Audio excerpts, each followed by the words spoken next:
সৈয়দনা আদম পৃথিবীতে আসলেন, এসে থাকতে শুরু করলেন। দিন গড়িয়ে রাত আসে, মাস গড়িয়ে বছর আসে, বছর যায় বছর আসে। ঠিক 940 বছর পর মালাকুল মাউত আদম আলাইহিস সালামের কাছে আসলেন। বললেন, আনা মালাকুল মাউত উকিলা বিকুম, আপনাদের জন্য আল্লাহ আমাকে বানিয়েছে রূহ কবজ করতে। ও আদম, আবুল বাশার, পৃথিবীর প্রথম মানব, প্রথম নবী, আপনার সময় শেষ, রেডি হন। কি হন? খেলা শুরু হবে, এখনই রূহ কবজ করে নিয়ে যাব। সৈয়দনা আদম বলে, এখন আসছো কেন?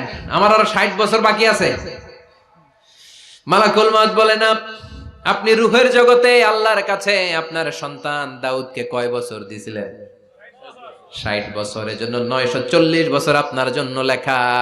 আমি এখন আপনার রূহ কবজ করতে চাই। সৈয়দনা আদম বলে, আমি মানি না, আমি কাউরে দেই নাই। 60 বছর আমি দেই নাই, আমি আরো বাঁচবো, আমি আরো বাঁচবো, 60 বছর আমি বাঁচবো, আমি দেইতেই নাই। মিয়া যাও। মালাকুল মাউত আল্লাহর যে বলে আল্লাহ দেয় নাই বলে, আসলে ভুলে গেছে। আসলে আফাতুল ইলমি আন নিসিয়ান, মানুষ ভুলে যায়, মানুষ বড্ড ভুলে যায়। আমরা অনেক সময় খাইয়াও কই খাই নাই। অনেক কিছু আপনি দিছিলেন কিন্তু ভুলে যাই, গলার নিচ দিয়ে নামার পরে কই তুমি কিচ্ছু দেও নাই। আছে না নাই? নাসিয়া আদম ফানাসিয়া বানু, আদম আলাইহিস সালাম ভুলে গেছেন, তাই আমরাও ভুল করি, ঠিক কি না? এজন্য আমাদের নেতারাও বলে এটা দেব ওটা দেব, নির্বাচনের পর সব ভুলে যায়। আছে না নাই? ওই যে আদম আলাইহিস সালাম ভুলছে, আমরাও ভুলে যাই। ওনাদের দোষ কি? ভুলে যায়, বেমালুম ভুলে যায়। আল্লাহ বললেন, মালাকুল মাউত আর জোরাজুরি করো না। 940 নয়, ঠিক 1000 বছর পরে আদমের কাছে যাবা। আমি আমার আদমের ভাগ্যে এই জিনিসটাই রেখে দিয়েছিলাম রে মালাকুল মাউত। আমি আগ থেকে এটাই রেখেছি, আমি জানতাম সে ভুলে যাবে। চিল্লায় এখন সুবহানাল্লাহ। তার মানে পৃথিবীর সবচাইতে লম্বা মানুষ, 60 হাত লম্বা, এত শক্তিশালী আদম আলাইহিস সালাম শ্রীলঙ্কাতে প্রথম নেমেছিলেন। এক লাফ দিলে আধা মাইল চলে যাইতেন। সুবহানাল্লাহ। কি লম্বা মানুষ! আদম আলাইহিস সালাম চলে গেলেন। ওনার পরের নবী ইদ্রিস আলাইহিস সালাম, উনি মরে নাই। ইদ্রিস আলাইহিস সালাম মরছে, কে বলছে? উনিও মরেছেন। তবে ওনার মৃত্যুর আজীব এক ঘটনা আছে, অনেক লম্বা কথা। এক ফেরেশতার সাথে ওনার বন্ধুত্ব হয়েছিল। বলেছিলেন, আমি আকাশ দেখতে চাই, আল্লাহর কাছে অনুমতি চাই। আল্লাহ বলল, ঠিক আছে, ইদ্রিসকে আকাশে ঘুরাও। প্রথম আকাশে ঘুরলেন, দ্বিতীয় আকাশে ঘুরলেন, তৃতীয় আকাশে ঘুরলেন, চতুর্থ আকাশে ঘুরলেন। ইন দ্য মিন টাইম চতুর্থ আসমানে মালাকুল মাউত পৃথিবীর দিকে নেমে আসছিল। ওই ফেরেশতা বলে, মালাকুল মাউত আপনি কই যান? মালাকুল মাউত বলে, একটু আগে আল্লাহ ফরমান জারি করেছে, চতুর্থ আসমানে আমার নবী ইদ্রিসের রূহ কবজ করো। সুবহানাল্লাহ।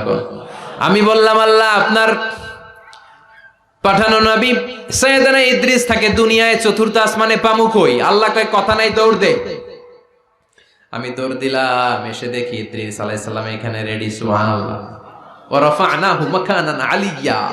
ইদ্রিস আলাইহিস সালামের রূহ কবজ দুনিয়ায় হয় নাই, চতুর্থ আকাশের মধ্যে হয়েছে। একটু চিৎকার করে পড়বেন সুবহানাল্লাহ। এরপরে সুলাইমান আলাইহিস সালাম, উনি তো মরে নাই, মরছে। উনি জিন চালাইতো, উনিও মরবে। শক্তিশালী একজন নবী ছিল। উনি মালাকুল মাউতকে বলেছিলেন, মালাকুল মাউত আমার মৃত্যুর সুয়াইয়া, সামান্য কিছু আগে আমারে বইলো, আমার একটা কাজ আছে। মালাকুল মাউত মৃত্যুর কিছু সময় আগে এসে বলল, সুলাইমান টাইম ইজ আপ, সময় শেষ, অল্প কিছু সময় বাকি, কি করবেন করেন। সাইয়েদনা সুলাইমান জিনদেরকে ডাকলো, ও জিনেরা, বিশাল একটা প্রজেক্ট আছে, প্রজেক্টে কাজ শুরু করো। আর কিছু জিনকে বলল, চারদিকে গ্লাস ফিটিং করা একটা রুম বানাও। সাইয়েদনা সুলাইমান আলাইহিস সালাম গ্লাস ফিটিং করা রুমের ভেতরে ঢুকলেন। এই রুমে ঢুকার দরজা নাই, হাতে একটা লাঠি নিলেন। কি নিলেন? লাঠির মধ্যে ভর করে দাঁড়িয়ে রইলেন আর জিনদের দিকে তাকিয়ে রইলেন। জিনেরা এত বদমাশ ছিল, সাইয়েদনা সুলাইমান দাঁড়িয়ে না থাকলে কাজ করতো না। ছিল ফাঁকিবাজ। কি ছিল? দাঁড়ায় না থাকলে আজও লোকজন কাজ করতে চায় না, ঠিক কিনা? মালিক দাঁড়ায় থাকলে ঠিকই কাজ হয়ে যায়। সুলাইমান আলাইহিস সালাম লাঠির মধ্যে ভর দিয়ে দাঁড়িয়ে রইলেন আর বললেন, কাজ করো। জিনেরাও কাজ শুরু করলো। ওদিকে মালাকুল মাউত এসে বলো, সুলাইমান সময় তো শেষ। সুলাইমান বলে, সমস্যা নাই, রূহ কবজ করে। উনি লাঠির মধ্যে ভর দিয়ে দাঁড়িয়ে রইলেন। গ্লাস ফিটিং করা রুমের ভিতরে কোরআন সাক্ষী। মালাকুল মাউত ওইভাবে লাঠিতে ভর দেওয়া অবস্থায়, দাঁড়ানো অবস্থায় সাইয়েদনা সুলাইমান আলাইহিস সালামের রূহ কবজ করে নিলেন। উনি এমন ভাবে দাঁড়িয়েছেন, রূহ চলে গেল, লাশ হয়ে দাঁড়িয়ে রইলেন। লাঠির মধ্যে দাঁড়িয়ে আছেন, জমিনের মধ্যে লুটিয়ে পড়ে নাই। সুবহানাল্লাহ। জিনগুলো দূর থেকে ভাবলো বস তো দাঁড়ায় আছে। কে দাঁড়ায় আছে? জিনেরা মনে করছে বস দাঁড়ায় আছে, কাজ করতেই হবে। করতে করতে পুরা প্রজেক্টের কাজ শেষ। ইন দ্য মিন টাইম ঝিঝি পোকা, উই পোকা, যেই পোকা কাঠ খেয়ে ফেলে, এই কাঠ খাওয়ার পোকা সুলাইমান আলাইহিস সালাম লাঠির ভেতরে ঢুকে লাঠিও খেয়ে ফেলেছে। সাইয়েদনা সুলাইমান আলাইহিস সালাম ধপাস করে জমিনে পড়েছে। আর জিনেরা কয় হায় হায়, খালি খালি কাম করছে এতদিন। সুবহানাল্লাহ কইবেন না? সুলাইমান আলাইহিস সালাম বাঁচতে পারে নাই, চলে গেলেন। মুসা আলাইহিস সালাম মরছে? উনি মরবে কেন? উনি তো খালি মারে। মরছে? এক থাপ্পড়ে ফেরাউনের বাবুর্চি নাই। মুখের আগে হাত চলতে কয়েকজন, এর মধ্যে মুসা আলাইহিস সালাম আছে না নাই? মালাকুল মাউত মানুষের আকৃতিতে অনুমতি না নিয়ে ঘরের ভেতরে ঢুকে গেল। ঢুকে বলে আনা মালাকুল মাউত, আমি মৃত্যুর ফেরেশতা। তো কি চাও? জিতু আন আকবাদা রূহাক, আপনার রূহ কবজ করতে আসছি। কিন্তু মুসা আলাইহিস সালাম দেখতেছেন দিব্যি একজন মানুষ, কি দেখে? আবার সালাম দেয় নাই, অনুমতি নিয়েও ঢুকে নাই। অমিয়া অনুমতি নিয়ে ঘরে ঢোকার দরকার আছে না নাই? মুসা আলাইহিস সালামের মেজাজ বড় গরম। উনি বললেন কি করবি? কয় আপনারে মারবো। কয় এদিকে আয়। মালাকুল মাউত মনে মনে ভাবে এতদিন সব মানুষগুলো আমারে দেখলে দিত দৌড়, আজকে মনে হয় আমারে দিতে হবে দৌড়। এক পা গায়ে দুই পা পেছায় সাহস করে সামনে গেলেন। আবার মুসা আলাইহিস সালাম দিলেন এরকম থাপ্পড়। ফাসাক্কাহু ফাফাকু আইনা, বুখারীর বর্ণনা, এক থাপ্পড়ে চোখ নাই। ঠিকই মালাকুল মাউত দৌড়, এক দৌড়ে আল্লাহর কাছে। আল্লাহ বললেন রাখো, এটা মুসা আলাইহিস সালাম, তার মেজাজ বড্ড গরম, আমাকে কথা বলতে হবে। আল্লাহ বললেন মুসা, বুখারীর বর্ণনা, গরুর পিঠের উপর হাত রেখে দাও। রাখা হলো। তোমার হাতের নিচে গরুর যত পশম, প্রত্যেক পশমের বিনিময়ে এক এক বছর করে হায়াত বাড়িয়ে দিলাম। মুসা আলাইহিস সালাম অনেক চালাক নবী। উনি বললেন আল্লাহ, আমার হাতের নিচে যদি গরুর 2000 পশম থাকে, তার মানে 2000 বছর হায়াত বাড়িয়ে দিলেন। কিন্তু এক্সট্রা হায়াত যখন শেষ হয়ে যাবে এরপরে কি হবে?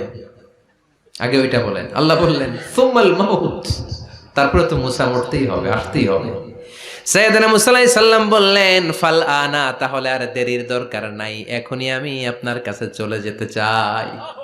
মালাকুল মাউত মুসা আলাইহিস সালামের রূহ নিয়ে উড়াল দিলেন। সুবহানাল্লাহ।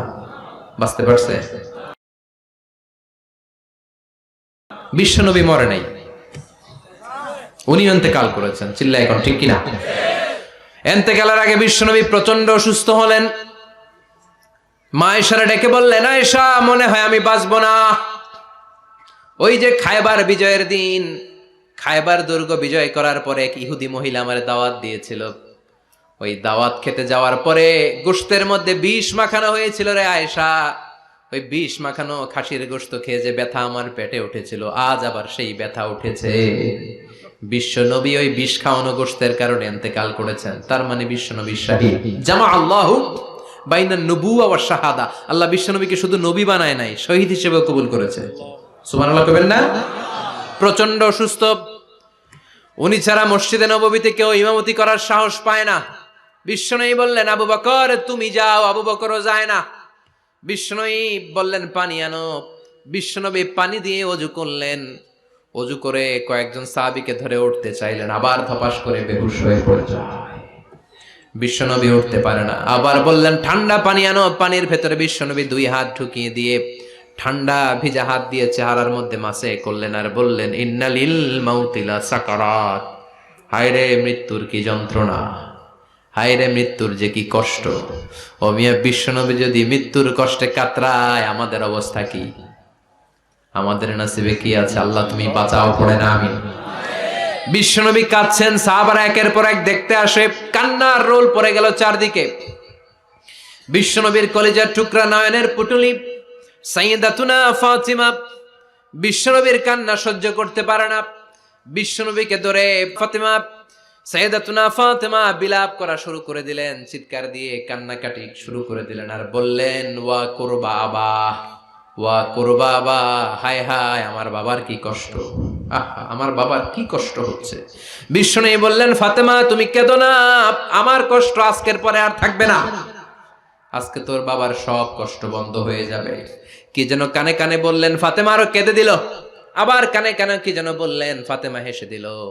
বিশ্বনবীর ইন্তেকালের অনেক পর মা আয়েশার কাছে ফাতেমা বললেন, আমি যখন প্রথমে কেঁদেছিলাম আব্বা বলেছিল আমি আর বাঁচব না রে ফাতেমা। আবার কানে কানে একটা কথা বলার পরে হেসেছিলাম, আব্বা বলেছিল আমার পরে আমার পরিবার বর্গের মধ্য থেকে সর্বপ্রথম তোমার সাথে আমার দেখা হয়ে যাবে রে ফাতেমা। অল্প কয়েক মাসের ব্যবধানে সাইয়েদাতুনা ফাতেমা উনিও ইন্তেকাল করলেন। বিশ্বনবী শোয়া থেকে উঠতে পারে না। এক সাহাবীকে দেখলেন মেসওয়াক করছে। বিশ্বনবী মেসওয়াকের দিকে তাকিয়ে রইলেন। বিশ্বনবীর নিথর দেহটা পড়ে আছে। আয়েশারা যে বলবে আয়েশা মেসওয়াক দাও, বলতে পারে না। মা আয়েশা বুঝতে পেরে মেসওয়াক আনলেন, বিশ্বনবীকে মেসওয়াক করিয়ে দিলেন। এবার বিশ্বনবী বললেন, ও আবু বকর শোনো, আল্লাহ আমাকে অপশন দিয়েছে। কি দিয়েছে? আল্লাহ বলেছে নবী আজীবন থাকতে চাইলে থাকেন, আর আসতে চাইলে চলে আসেন। আমি থাকতে না চেয়ে আল্লাহর কাছে চলে যাওয়ার ইচ্ছা করলাম। সাইয়েদনা আবু বকর কান্না জুড়ে দিলেন। বিশ্বনবী বললেন, আসসালাত আসসালাত, ও আমার উম্মতেরা নামাজ তরক করো না।